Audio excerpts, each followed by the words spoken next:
Hello friends, good morning. और मेरा नाम योगेंद्र प्रसाद है। मैं पुस्तक पढ़ रहा हूँ बड़ी सोच का बड़ा जादू। सफलता के गुर सीखें, बड़ा सोचें और वो सब पाएं जिसकी आपको हमेशा चाह थी। तो इसमें जो है कि अपने माहौल को सुधारें। तो इसमें कहता है कि आप आगे नहीं बढ़ सकते, इसीलिए कोशिश करने से कोई फ़ायदा नहीं वाला प्रचार आपके दिमाग पर बमबारी करके उसे ध्वस्त कर देता है।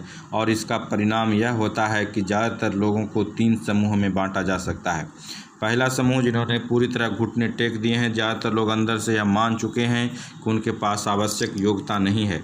असली सफलता, असली उपलब्धि दूसरों के लिए है जो किसी मायने में आपसे ज़्यादा भाग्यवान या तकदीर वाले हैं। आप ऐसे लोगों को आसानी से पहचान सकते हैं क्योंकि वे काफ़ी देर तक आपको यह समझाते हैं कि वे आप अपने जीवन से क्यों संतुष्ट हैं और वे सचमुच कितने खुश हैं। एक बहुत बुद्धिमान व्यक्ति है जिसकी उम्र 32 साल है। उसने अपने आप को एक सुरक्षित परंतु औसत नौकरी के पिंजरे में कैद कर लिया है और कुछ समय पहले उसने मुझे घंटों तक मुझे यह समझाया कि वह अपने काम से पूरी तरह संतुष्ट है। उसने तर्क दिए कि बड़े अच्छे तर्क दिए, परंतु वह जानता था कि यह हकीकत नहीं है। दरअसल वह चाहता तो यह भी उसे चुनौतीपूर्ण स्थितियां मिले जिनका सफलतापूर्वक सामना करके वह आगे बढ़ सके और अपनी क्षमताओं को विकसित कर सके। परंतु दमनकारी शक्तियों की बहुतायत के कारण उसे इस बात का विश्वास हो चला था कि वह बड़े काम करने के काबिल नहीं है। यह समूह वास्तव में उस नौकरी बदलने वाले समूह का ठीक उल्टा है जो अपनी हर नौकरी से असंतुष्ट रहता है और लगातार नौकरियां बदलता रहता है।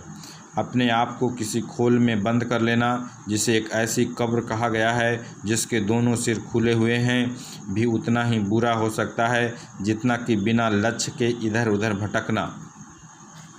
यह आशा करना कि अवसर कहीं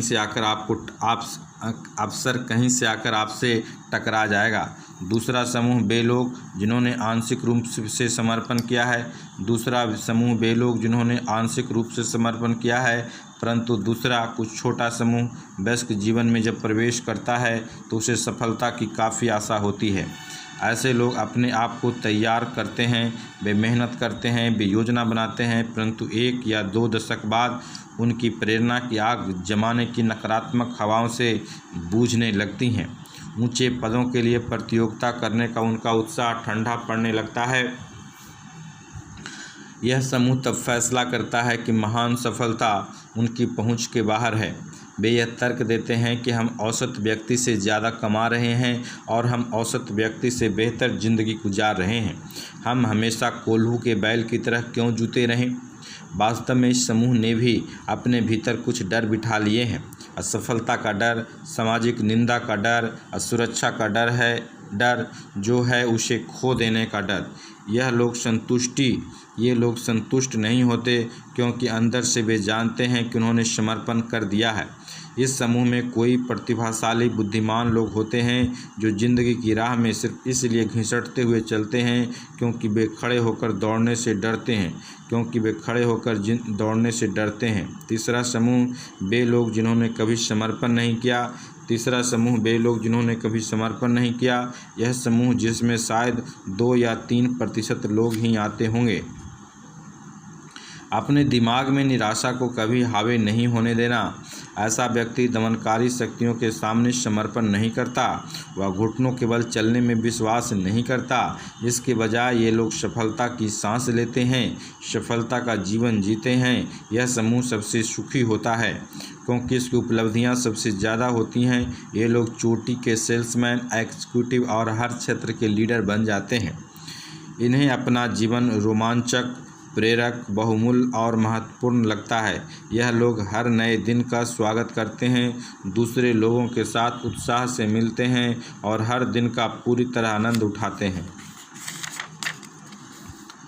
हम ईमानदारी से सोचें, हम सभी तीसरे समूह में होना पसंद करेंगे। ऐसे समूह में जिसे हर साल ज़्यादा बड़ी सफलताएं मिलती जाती हैं। ऐसे समूह में जहां बड़े काम होते हैं और उनके बड़े परिणाम मिलते हैं। इस समूह में आने और बने रहने के लिए हमें अपने माहौल के दमनकारी प्रभावों से जूझना होगा। अगर आप यह जानना चाहें कि आपको पहले और दूसरे समूहों के लोग किस तरह पीछे खींचते हैं तो आप इस उदाहरण का अध्ययन करें। मान लीजिए आप अपने औसत दोस्तों से पूरी गंभीरता से यह कहें कि किसी न किसी दिन मैं इस कंपनी का वाइस प्रेसिडेंट बनकर दिखाऊंगा। यह सुनकर उनकी प्रतिक्रिया क्या होगी? आपके दोस्त शायद यह सोचेंगे कि आप मजाक कर रहे हैं, और अगर उन्हें यकीन हो जाए कि आप गंभीर हैं तो शायद वे यह कहेंगे, नादान आदमी, तुम्हें भी ज़िंदगी में बहुत कुछ सीखना है। आपकी पीठ पीछे वे यहाँ तक कहेंगे कि आपके दिमाग के पेंच ढीले हो गए हैं या आपका दिमाग खिसक गया है। अब हम यह मान लें कि आप कंपनी के प्रेसिडेंट से यही बात इतनी ही गंभीरता से कहते हैं, उसकी प्रतिक्रिया क्या होगी? चाहे जो हो, एक बात तो पक्की है, वह हंसेगा नहीं। वह आपकी तरफ गौर से देखेगा और खुद से पूछेगा, क्या आदमी गंभीर है? परंतु वह, मैं एक बार फिर दोहरा दूं, हंसेगा नहीं, क्योंकि बड़े लोग बड़े विचारों पर हंसा नहीं करते। या मान लें कि आप औसत लोगों से यह कहें कि आपकी योजना $50,000 का घर खरीदने की है, और वे आप पर हंस सकते हैं क्योंकि उन्हें लगेगा कि यह संभव है। परंतु आप अगर यह योजना किसी ऐसे व्यक्ति को बताएं जो $50,000 के घर में रह रहा हो तो उसे आश्चर्य नहीं होगा। वह जानता है कि यह संभव नहीं है क्योंकि वह ऐसा कर चुका है। याद रखें जो लोग आपको बताते हैं कि इसे किया नहीं जा सकता, वे उपलब्धियों के मामले में हमेशा असफल लोग होते हैं, हमेशा औसत लोग होते हैं। इन लोगों के विचार जहर की तरह होते हैं। जो लोग आपको यह समझाना और विश्वास दिलाना चाहते हैं कि आप यह नहीं कर सकते, आपको उन लोगों के खिलाफ अपनी सुरक्षा का इंतजाम कर लेना चाहिए। नकारात्मक सलाह को केवल चुनौती के रूप में स्वीकार करें और आप उस काम को करके दिखा दें। जो लोग आपको यह समझाना और विश्वास दिलाना चाहते हैं कि आप यह काम नहीं कर सकते, आपको उन लोगों के खिलाफ अपनी सुरक्षा का इंतजाम कर लेना चाहिए। नकारात्मक सलाह को केवल चुनौती के रूप में स्वीकार करें, आप उस काम को करके दिखा दें। इस बारे में बेहद सावधान रहें। नकारात्मक सोच वाले लोगों को अपनी सफलता की योजना बदलने का मौका न दें। नकारात्मक लोग हर जगह होते हैं और उन्हें दूसरों को बना बनाया खेल बिगाड़ने में बड़ा मज़ा आता है। कॉलेज में 2 सेमेस्टर में डब्लू के साथ था। वह एक अच्छा दोस्त था जो आपको कभी कभार ज़रूरत पड़ने पर थोड़ा बहुत कर्ज दे दिया करता था या दूसरों तरीक़ों से मदद कर दिया करता था। इन्हीं अच्छी आदतों के बावजूद डब्लू ज़िंदगी के प्रति निराशावादी और कटु था। उसे अपना भविष्य पूरी तरह अंधकारमय नज़र आता था। उसे सफल होने का कोई मौका नहीं दिखता था। उसकी मानसिकता पूरी तरह नकारात्मक थी। उस समय मैं अखबार की एक कॉलमिस्ट की दीवाना हुआ करता था। वह कॉलमिस्ट आशावादी था, सकारात्मक रवैये वाली थी और मानती थी कि ज़िंदगी में अवसरों की कोई कमी नहीं है। जब भी डब्लू मुझे इस कॉलमिस्ट के लेख पढ़ते हुए देखता था या जब भी चर्चा में उसका नाम आता था तो वह कहता था, भगवान के लिए डेव, मुख्य पृष्ठ पढ़ो और वही तुम्हें ज़िंदगी की सच्चाई नज़र आएगी। तुम्हें पता होना चाहिए कि आशावादी कॉलमिस्ट कमज़ोर लोगों के दिमाग को बहला फुसलाकर अपने पैसे कमा रही हैं।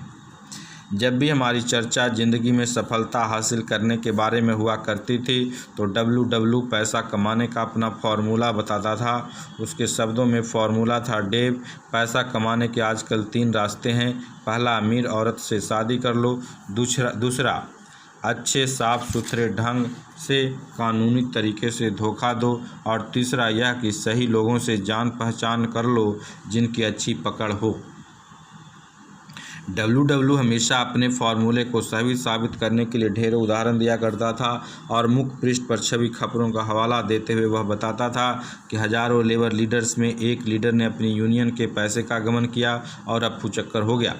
वह उस दुर्लभ खबर की भी तलाश भी किया करता था और किस तरह एक फल बेचने वाले ने करोड़पति लड़की से शादी कर ली और वह एक ऐसे आदमी को जानता था जिसका परिचित एक बड़े आदमी का परिचय था और इस कारण उसे एक बड़ा मौका हाथ लग गया और वह अमीर बन गया। डब्लू मुझे कई साल बड़ा था और उसे इंजीनियरिंग की कक्षाओं में अच्छे नंबर मिला करते थे। मैं उसे बड़े भाई की तरह मानता था। मैं इस बात के बहुत करीब आ गया था कि अपने मूलभूत विश्वासों पर उसकी विचारधारा को हावी हो जाने दूं और अपनी सकारात्मक विचारधारा को उसकी नकारात्मक विचारधारा से प्रभावित हो जाने दूं। सौभाग्य से एक शाम WW से लंबी चर्चा के बाद मैंने खुद को संभाला और मुझे यह एहसास हुआ कि मैं असफलता की आवाज़ सुन रहा था। मुझे यह लगा कि WW मुझे नहीं समझा रहा है, बल्कि अपने आप को तसल्ली दे रहा है कि उसकी सोच सही है। इसके बाद मैं WW को एक नए अंदाज में देखने लगा, जैसे कोई वैज्ञानिक प्रयोग करते समय किसी चूहे को देखता है। उसकी बातों को मानने के बजाय मैंने उसका अध्ययन शुरू किया। मैं यह समझने की कोशिश कर रहा था कि उसकी ऐसी विचारधारा क्यों थी और उसकी यह नकारात्मक सोच उसे कहाँ ले जाएगी।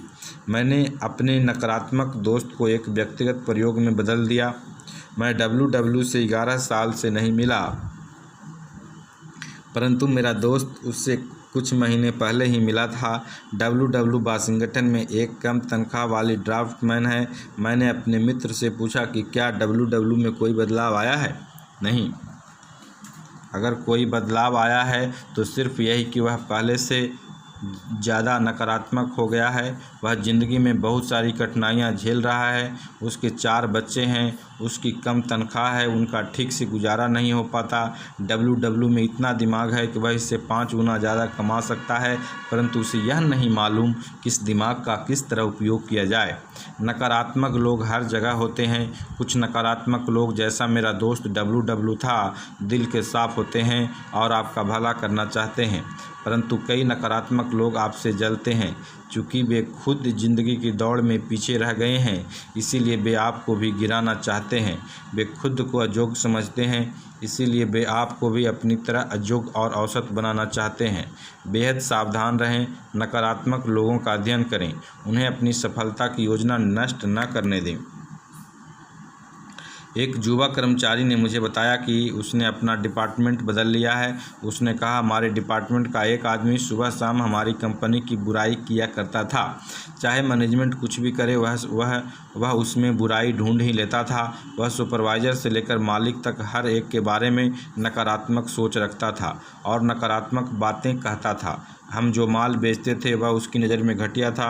हमारी हर नीति में कोई न कोई खामी थी। जहाँ तक उसका ख्याल था, हमारी कंपनी की हर चीज़ में, हर व्यक्ति में कहीं न कहीं कोई न कोई गड़बड़ी थी। हर सुबह जब मैं काम पर आता था तो उसकी जली कटी बातें सुनकर मैं तनावग्रस्त हो जाया करता था, और शाम को जब मैं घर जाता था उसके पहले ही वह कर्मचारी 45 मिनट तक इस बात पर भाषण देता था कि उस दिन हमारे साथ क्या क्या गलत हुआ, वह दिन क्यों खराब गुजरा। मैं बहुत निरुत्साहित, निराश होकर घर लौटता था। आखिरकार मैंने फैसला किया कि दूसरे डिपार्टमेंट में चला जाऊं। इससे बहुत ज़्यादा फ़र्क पड़ा, क्योंकि अब मैं ऐसे लोगों के साथ हूं जो दोनों पहलुओं पर विचार कर सकते हैं। उस युवक ने अपना माहौल बदल लिया। उसने सही काम किया, है ना। इस बारे में कोई गलतफहमी न पालें। आपको आपके संगी साथियों के आधार पर पहचाना जाता है। एक जैसे लोग एक साथ रहते हैं। सभी कर्मचारी एक से नहीं होते। कुछ नकारात्मक होते हैं, कुछ सकारात्मक। कुछ इसलिए काम करते हैं क्योंकि काम करना उनकी मजबूरी है। कुछ इसलिए काम करते हैं क्योंकि वे महत्वाकांक्षी हैं और आगे बढ़ना चाहते हैं। कुछ सहयोगी बॉस की हर बात या उसके हर काम की बुराई करते हैं। कुछ दूसरे सहयोगी ज़्यादा निष्पक्ष दृष्टि से देखते हैं और महसूस करते हैं कि अच्छे लीडर बनने से पहले उन्हें अच्छा अनुयायी बनना चाहिए। हम किस तरह सोचते हैं यह हमारे समूह से तय होता है। सुनिश्चित कर लें कि आप ऐसे समूह में हों जो सही सोचता है। अपने काम के माहौल में कई बाधाएं आएगी। हर समूह में ऐसे लोग होंगे जिन्हें अपनी अयोग्यता का एहसास होगा और वे आपकी राह में बाधा बनकर खड़ी हो जाएंगे और आपको प्रगति नहीं करने देंगे। कई महत्वाकांक्षी लोगों की हंसी उड़ाई जाती है, उन्हें धमकाया तक जाता है, और सिर्फ इसलिए क्योंकि वे लोग ज़्यादा सफल होते हैं, ज़्यादा काम करते हैं। और हम इस बात को ठीक से समझ लें, कुछ लोग ईर्ष्या की वजह से आपको नीचा दिखाना चाहते हैं, और वे ऐसा इसलिए करते हैं क्योंकि आप सफलता की सीढ़ी पर ऊपर की तरफ चढ़ना चाहते हैं। यह फैक्ट्रियों में अक्सर होता है, जहां साथी कर्मचारी ऐसे व्यक्ति से चिढ़ते हैं जो उत्पादन बढ़ाना चाहता है। यह मिलिट्री में भी होता है, जहां नकारात्मक लोगों का समूह उस युवा सिपाही को हंसी उड़ाता है और उसका अपमान करता है और जो ऑफिसर स्कूल में जाना चाहता है। यह बिजनेस में भी होता है, जब जिंदगी की दौड़ में पीछे रह जाने वाले लोग आगे निकलने वाले लोगों का रास्ता रोकने की कोशिश करते हैं। आपने यह हाई स्कूल में भी बार बार देखा होगा कि कुछ आवारा लड़के उस सहपाठी का मजाक उड़ाते हैं जो अच्छी तरह पढ़ता है और अच्छे नंबर लाता है। कई बार तो उस प्रतिभाशाली विद्यार्थी को तब तक मजाक उड़ाया जाता है जब तक कि वह इस निष्कर्ष पर नहीं पहुंच जाता कि प्रतिभाशाली होने में समझदारी नहीं है। अपने आसपास के ऐसे नकारात्मक सोच वाले को नज़रअंदाज कर दें। अक्सर आपसे इस तरह की जो बातें कही जाती हैं उनका उद्देश्य आपको नीचा दिखाना नहीं होता। वे तो केवल बोलने वाले की असफलता और निराशा को उजागर करती है। नकारात्मक सोच वाले लोगों को इस बात की छूट न दें कि वे आपको भी अपने स्तर तक नीचे ले आएं। उसकी बातों को उसी तरह से फिसल जाने दें जैसे बत्तख की पीठ से पानी फिसला करता है। इस तरह के लोगों से जुड़ें जो सकारात्मक सोचते हैं, जो प्रगतिशील सोच रखते हैं। उनके साथ ऊपर की तरफ बढ़ें। आप भी ऐसा कर सकते हैं बशर्ते कि आपकी सोच सही हो। परंतु एक सावधानी रखें, यह देखें कि आपको सलाह देने वाला कौन है। ज़्यादातर संगठनों में आपको बहुत से ऐसे लोग मिल जाएंगे जो अपने फोकट की सलाह देंगे। बेरुचि लेकर आपको सफलता के गुर या नुस्खे या फॉर्मूला बताना चाहेंगे। एक बार मैंने इसी तरह के फोकटिया सलाहकार को एक प्रतिभाशाली नए कर्मचारी की सलाह देते सुना। सलाहकार कहता है, यहाँ काम करने का तरीका यही है कि आप हर काम से बचें। अगर उन्हें पता चल गया कि आप में प्रतिभा है तो वे आप पर काम लादते चले जाएंगे। खास तौर पर मिस्टर जेड डिपार्टमेंट के मैनेजर से जितना दूर बने रहना। अगर उन्हें पता चल गया कि आपके पास कम काम है तो वे आपके गले तक काम में डुबा देंगे। यह फुकटिया सलाहकार 30 साल से उस कंपनी के लिए काम कर रहा है और उसे आज तक प्रमोशन नहीं मिला। उस व्यक्ति के लिए यह कितना अच्छा सलाहकार हो सकता है जो अभी अभी नया काम शुरू कर रहा है और बिजनेस में ऊपर की तरफ प्रगति करना चाहता है। जो जानते हैं उन्हीं से सलाह लेने का नियम बनाएं। बहुत से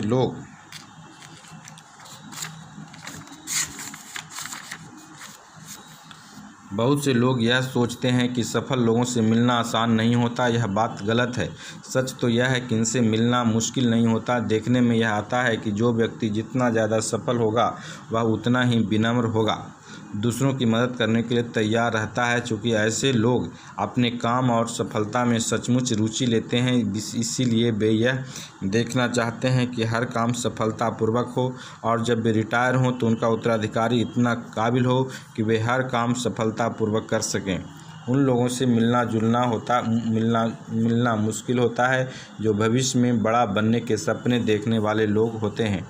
एक एग्जीक्यूटिव ने जिसे 1 घंटे में $40 मिला करते थे, इस बात को स्पष्ट किया कि मैं एक व्यस्त महिला हूं, परंतु मेरे ऑफिस के दरवाजे पर डू नॉट डिस्टर्ब का बोर्ड नहीं लगा रहता। लोगों को सलाह देना मेरा मुख्य काम है। हम अपनी कंपनी के हर व्यक्ति को प्रशिक्षण देते हैं, परंतु अगर किसी को व्यक्तिगत परामर्श या सलाह की ज़रूरत हो तो उसे बस कहने भर की देर है।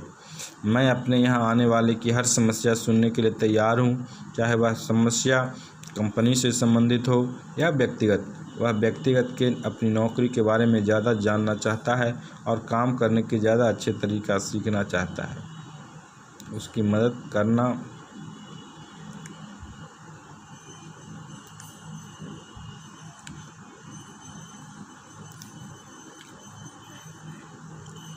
तो मैं अपने यहाँ आने वाले की हर समस्या सुनने के लिए तैयार हूँ, चाहे वह समस्या कंपनी से संबंधित हो या व्यक्तिगत हो। वह व्यक्ति जो अपनी नौकरी के बारे में ज़्यादा जानना चाहता है, काम करने के ज़्यादा अच्छे तरीके सीखना चाहता है, उसकी मदद करना मुझे सबसे अच्छा लगता है।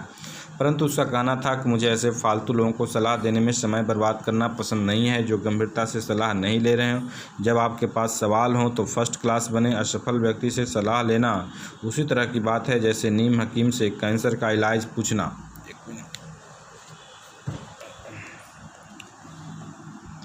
आजकल कई एग्जीक्यूटिव किसी महत्वपूर्ण पद पर किसी को नौकरी देते समय उसकी पत्नी का भी इंटरव्यू लेते हैं। एक सेल्स एग्जीक्यूटिव ने मुझे बताया कि मैं सुनिश्चित कर लेता हूं कि हमारे संभावित सेल्समैन का परिवार उसे सहयोग करता है। सेल्समैन की नौकरी में यात्राएं करनी पड़ती हैं, काम के घंटे अनियमित होते हैं और इसी तरह की कई दिक्कतें होती हैं। ऐसी परिस्थिति में ऐसा सहयोगी परिवार होना चाहिए जो सेल्समैन की राह में दिक्कतें खड़ी न करें। आज लोग इस बात को समझ चुके हैं कि छुट्टी के दिन में जो होता है और शाम को 6 बजे से सुबह 9 बजे तक जो होता है उससे किसी इंसान के काम पर फ़र्क पड़ता है। उससे इस बात पर फ़र्क पड़ता है कि वह इंसान सुबह 9 बजे से शाम को 6 बजे तक किस तरह का काम करेगा। जिसकी नौकरी के बाहर की ज़िंदगी रचनात्मक है वह उस व्यक्ति से ज़्यादा सफल होगा जिसकी घरेलू ज़िंदगी बोझिल और नीरस है। हम पारंपरिक तरीके से 2 साथी कर्मचारियों जॉन और मिल्टन को देखें कि अपना वीकेंड किस तरह गुजारते हैं और इसके क्या परिणाम होते हैं। जॉन वीकेंड में अपनी मनोवैज्ञानिक खुराक इस तरह लेता है। आमतौर पर एक शाम वह अपने चुनिंदा दिलचस्प दोस्तों के साथ गुजारता है। दूसरी शाम को वे लोग घूमने जाते हैं, शायद कोई फिल्म देखते हैं, किसी समुदाय कार्यक्रम में जाते हैं या किसी दोस्त के घर जाते हैं। जॉन शनिवार की सुबह बॉय स्काउट वर्क में लगाता है। शनिवार की दोपहर को वह घर के छोटे मोटे काम निपटाता है। अक्सर वह किसी खास प्रोजेक्ट पर काम करता है। अभी वह पिछवाड़े एक आंगन बना रहा है। रविवार को जॉन अपने परिवार के कुछ खास करता है। हाल में वे एक रविवार को लोग पहाड़ पर चढ़ने गए, दूसरे रविवार को वे संग्रहालय घूमने गए। कभी कभार वे आसपास देहात में पिकनिक मनाने चले जाते हैं क्योंकि जॉन भविष्य में देहात में ज़मीन जायदाद खरीदना चाहता है। रविवार की शाम शांति से गुजरती है। जॉन आमतौर पर कोई पुस्तक पढ़ता है या फिर समाचार सुनता है। जॉन के वीकेंड व्यस्त और सुनियोजित रहते हैं। कई तरह की रोचक गतिविधियों के कारण बोरियत का सवाल ही नहीं उठता। जॉन को काफ़ी मनोवैज्ञानिक ऊर्जा मिल जाती है।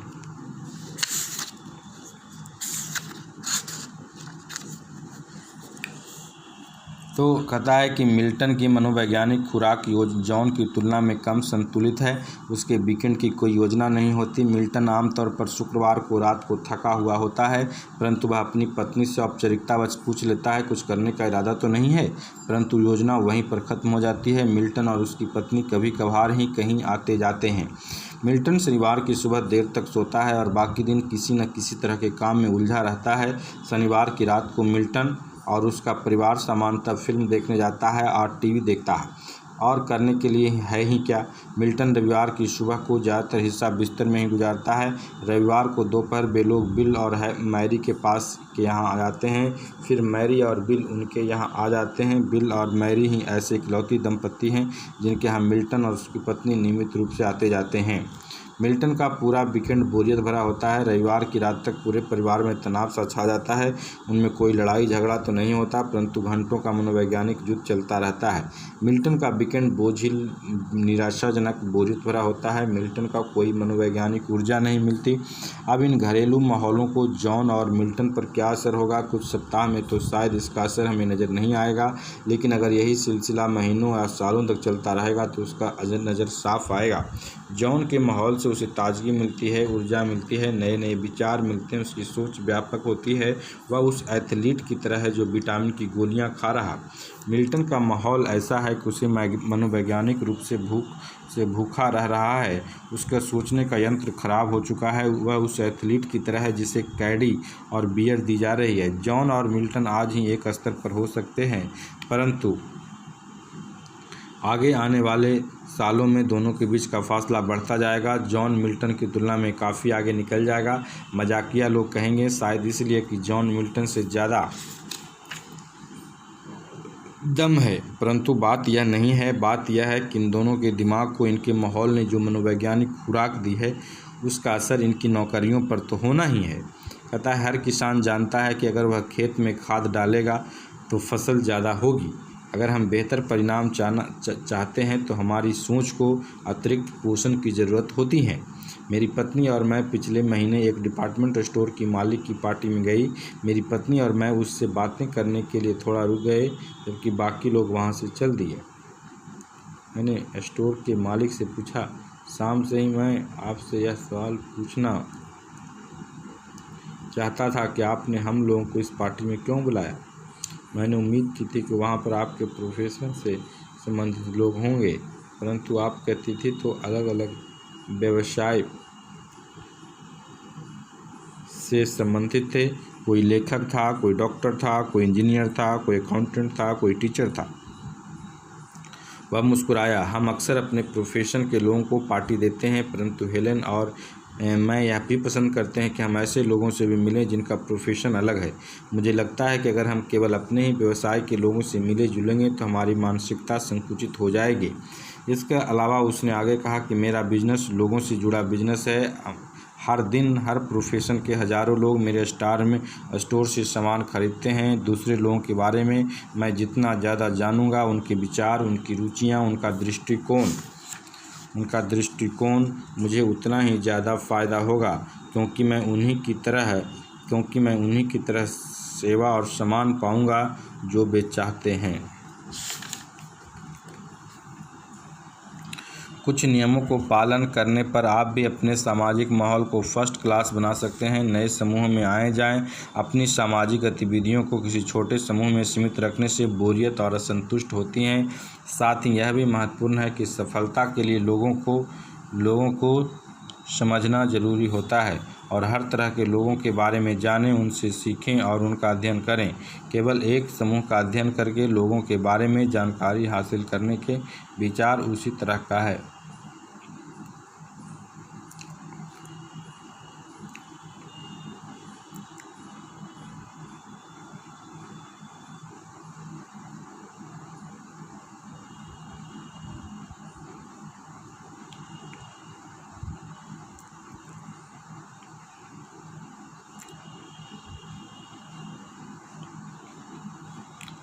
तो उसी तरह का है जिस तरह एक छोटी पुस्तक पढ़कर गणितज्ञ बनने का विचार। तो कहता है कि नए दोस्त बनाएं, नए संगठनों में शामिल हों, अपने सामाजिक दायरे को बढ़ाएं। इसके अलावा अलग अलग लोगों से मिलने में आपके जीवन का आनंद बढ़ जाता है और आपकी सोच व्यापक होती है। यह आपके दिमाग के लिए अच्छा भोजन है। ऐसा दोस्त चुनें जिसके विचार आपसे अलग हों। आज के आधुनिक युग में संकीर्ण विचारधारा के व्यक्ति का भविष्य बहुत उज्जवल नहीं है। जिम्मेदारी और महत्वपूर्ण पद उसी व्यक्ति को मिलता है जो दोनों पहलुओं को देख सकता है। अगर आप रिपब्लिकन हैं तो आपके कुछ दोस्त डेमोक्रेट होने चाहिए, और अगर आप डेमोक्रेट हैं तो आपके कुछ दोस्त रिपब्लिकन होनी चाहिए।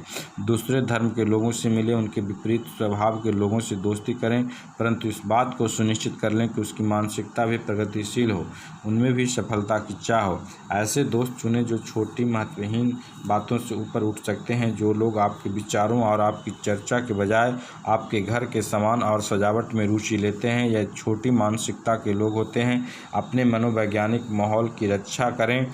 ऐसे दोस्त चुनें जो सकारात्मक चीज़ों में रुचि रखते हों। ऐसे दोस्त चुनें जो आपको सचमुच देखना चाहते हैं। ऐसे दोस्त बनाएं जो आपको योजनाओं और आदर्शों में उत्साह भर दें।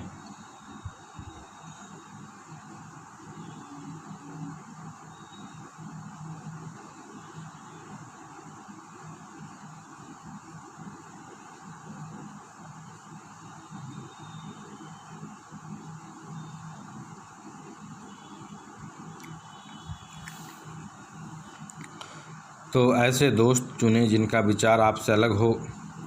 आज के आधुनिक युग में संकीर्ण विचारधारा के व्यक्ति का भविष्य बहुत उज्जवल नहीं है। जिम्मेदारी और महत्वपूर्ण पद उसी व्यक्ति को मिलता है जो दोनों पहलुओं को देख सकता है। अगर मानसिकता प्रगतिशील हो, सफलता की चाह हो।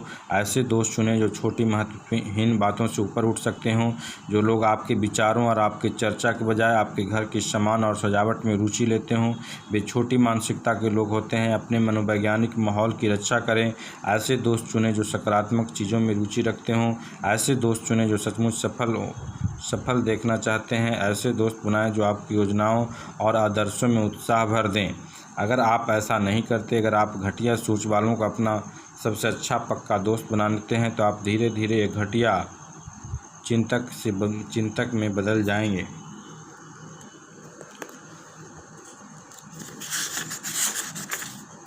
तो हमारे देश में जहर का बहुत ध्यान रखा जाता है, शारीरिक जहर का। हम रेस्तरां फूड पॉइजनिंग के बारे में सतर्क रहते हैं। अगर किसी रेस्तरां में ऐसे 2-1 मामले हो जाएं तो फिर ग्राहक वहां जाना छोड़ देते हैं। हमारे यहाँ सैकड़ों कानून हैं जिनमें जनता को सैकड़ों तरह के शारीरिक जहर से सुरक्षा दी जाती है। हमें जहर के बच्चों को पहुंच से दूर रखना चाहिए। हम शारीरिक जहर से बचने के लिए हर संभव प्रयास करते हैं और हमें ऐसा करना भी चाहिए। परंतु एक और तरह का जहर होता है जो शारीरिक जहर से थोड़ा ज़्यादा हानिकारक होता है, विचारों का जहर, जिसे गपशप कहा जाता है। विचारों का जहर और शारीरिक जहर में दो अंतर होते हैं। वैचारिक जहर दिमाग को प्रभावित करता है, शरीर को नहीं। इसके अलावा यह ज़्यादा सूक्ष्म होता है। जिस व्यक्ति को वैचारिक जहर दिया जा रहा है आमतौर पर उसे इस बात का पता ही नहीं चलता। वैचारिक जहर सूक्ष्म होता है परंतु इससे बड़ी चीज़ें हो जाती हैं।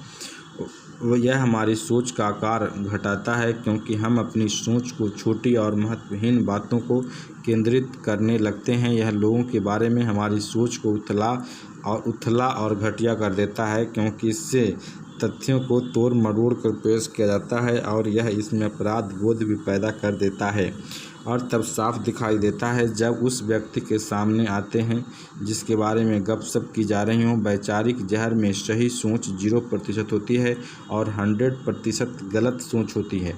और यह बात सही नहीं है कि सिर्फ महिलाएं ही गपशप में मज़ा लेती हैं। हर दिन बहुत सारे पुरुष गपशप करते नज़र आते हैं, वैचारिक जहर के माहौल रहते नज़र आते हैं। हर दिन हज़ारों गप्पे होती हैं। उनका विषय होता है बॉस की वैवाहिक और आर्थिक कठिनाइयाँ, बिल की बिजनेस में आगे निकलने की होड़ की जोड़ तोड़, जॉन के ट्रांसफ़र की संभावना, टॉम के प्रोफेशन दिए जाने के छुपे हुए कारण और उन्होंने उस नए व्यक्ति को क्यों रखा। गपशप इस तरह से चलती है। मैंने सुना है, नहीं, क्यों, मुझे इससे हैरानी नहीं हुई, इसके साथ तो यह होना ही था, किसी को बताना नहीं, यह गोपनीय है। बातचीत हमारे मनोवैज्ञानिक माहौल का एक बहुत बड़ा हिस्सा है। कुछ चर्चाएं स्वस्थ होती हैं, इनसे आपको प्रोत्साहन मिलता है, आपको ऐसा लगता है जैसे आप बसंत की कुनकुनी धूप में टहल रहे हों, और कुछ चर्चाओं से आपको विजेता होने का एहसास होता है। परंतु कई बार चर्चा इस तरह की होती है जैसे आप किसी जहरीले रेडियो एक्टिव बादल से गुजर रहे हों। इससे आपको बीमारी का एहसास होने लगता है, इससे आप हारा हुआ महसूस करने लगते हैं। गपशप लोगों के बारे में नकारात्मक चर्चाएं हैं और वैचारिक जहर का शिकार व्यक्ति यह समझता है कि उसे इसमें मज़ा आ रहा है। वह लोगों के बारे में नकारात्मक बातें सोच कर एक किस्म का जहरीला आनंद लेता है। वह यह समझ ही नहीं पाता कि ऐसा करने से वह सफल लोगों की नज़रों में लगातार छोटा होता जाता है और उनका उस पर भरोसा कम होता जा रहा है। एक बार जब मैं और दोस्त बेंजामिन फ्रैंकलिन के बारे में चर्चा कर रहे थे तो इसी तरह का वैचारिक जहर का शिकार व्यक्ति हमारी चर्चा में शामिल हो गया। जैसे ही मिस्टर किलजॉय को हमारी चर्चा का विषय मालूम चला, उन्होंने फ्रैंकलिन के व्यक्तिगत जीवन के कुछ प्रसंग हमें नकारात्मक रूप में सुनाए। शायद यह सच है कि फ्रैंकलिन का व्यक्तिगत जीवन पाक साफ नहीं रहा, परंतु मुद्दे की बात यह थी कि हम लोग बेंजामिन फ्रैंकलिन के व्यक्तिगत जीवन पर बात नहीं कर रहे हैं और मुझे खुशी है कि हम लोग किसी परिचित व्यक्ति के बारे में चर्चा नहीं कर रहे हैं। लोगों के बारे में बोलें परंतु सकारात्मक पहलू से। एक बात अच्छे से समझ लें, हर तरह की चर्चा गपशप नहीं होती। कई बार इधर उधर की चर्चा, हंसी मजाक, हल्का फुल्का मनोरंजन जरूरी होता है। इससे दिमाग तरोताज़ा रहता है, परंतु शर्त यह है कि यह रचनात्मक होना चाहिए। आप टेस्ट से जान सकते हैं कि आप कितनी गपियाते हैं या गप में कितनी रुचि है। क्या मैं दूसरे के बारे में अफवाह फैलाता हूँ? क्या मैं दूसरे के बारे में अच्छी बातें कहता हूँ? क्या मुझे स्कैंडल सुनना अच्छा लगता है? क्या मैं केवल तथ्यों के आधार पर किसी का मूल्यांकन करता हूँ? क्या मैं दूसरों को इस बात के लिए प्रोत्साहित करता हूँ कि वे मुझे अफवाह सुनाएं? क्या मैं अपनी चर्चा को इस बात से शुरू करता हूँ कि देखना, किसी से कहना नहीं? क्या मैं गोपनीय जानकारी को पूरी तरह गोपनीय रखता हूँ? क्या मैं दूसरों के बारे में बोलते समय अपराध बोध से ग्रस्त रहता हूँ? सही जवाब क्या है, यह बताने की ज़रूरत नहीं है। इस बारे में 1 मिनट सोचें। कुल्हाड़ी उठाकर अपने पड़ोसी का फर्नीचर तोड़ देने से आपका फर्नीचर बेहतर नहीं दिखने लगता। इसी तरह दूसरे व्यक्ति पर शब्दों की कुल्हाड़ी या हथगोले चलाने से आप बेहतर इंसान नहीं बन जाते। हमेशा फर्स्ट क्लास बने रहें। अपने हर काम में इस नियम का पालन करें। सामान या सेवाएं खरीदने में भी एक बार फर्स्ट क्लास सोच की सफलता साबित करने के लिए मैंने एक ट्रेनी समूह से पूछा कि वे मुझे अपने जीवन की कुछ घटनाएं सुनाएं जब उन्होंने चवन्नी बचाकर 98 का नुकसान कर लिया हो। यहाँ पर कुछ उदाहरण दिए जा रहे हैं। मैंने फुटपाथ पर एक सस्ता सा सूट खरीद लिया। मैंने सोचा कि यह बढ़िया सौदा था, परंतु सूट खराब निकला।